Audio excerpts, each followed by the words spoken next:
Hi everyone, I'm Shubham. I'm a master teacher at Vedantu. We are discussing KVPY 2019 SX Part 1 Mathematics, and the question for this video is this.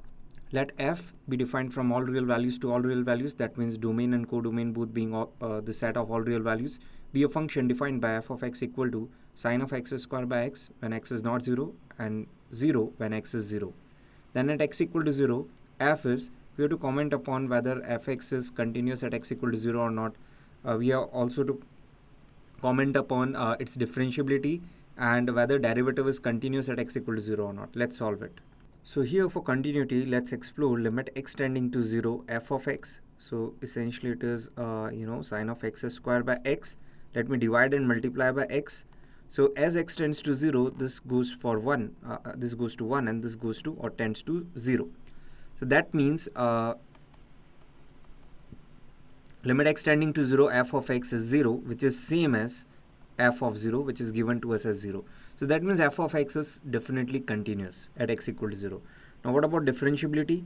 F prime 0 is limit x tending to 0 f of x, which is sine of x square by x minus f of 0, which is 0, divided by x minus 0, which is x.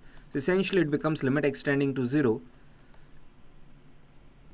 sine of x square by x square. So as x tends to 0, this expression tends to 1. So that means f prime 0 is 1. That means f of x is differentiable at x equal to 0. So among these four options, A and B are definitely not correct. Now to comment upon whether C's answer or D's answer, we need to check whether derivative is continuous at x equal to 0 or not. So here f prime x is essentially 1 when x is 0, and when x is not 0, f prime x would be what? We need to differentiate sine of x square by x. So here minus sine of x square by x square. So first I have differentiated 1 by x using product rule. Now let me differentiate sine of x square. So this essentially becomes plus 2x cos of x square by x when x is not 0. Here x and x will cancel out. Yeah. So f prime x when x is 0 is 1 and when x is not 0 is this expression. So to check whether f prime x is continuous at x equal to 0 or not, so here limit x tending to 0 f prime x, we need to check where or to what value does it tend to. So this is what the expression is. So this will go to 1.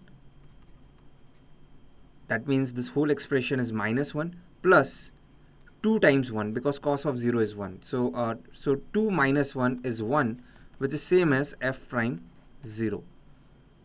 So that means f prime x is indeed continuous at x equal to 0. So that means D is my answer. Thanks for listening. Stay tuned for the next question.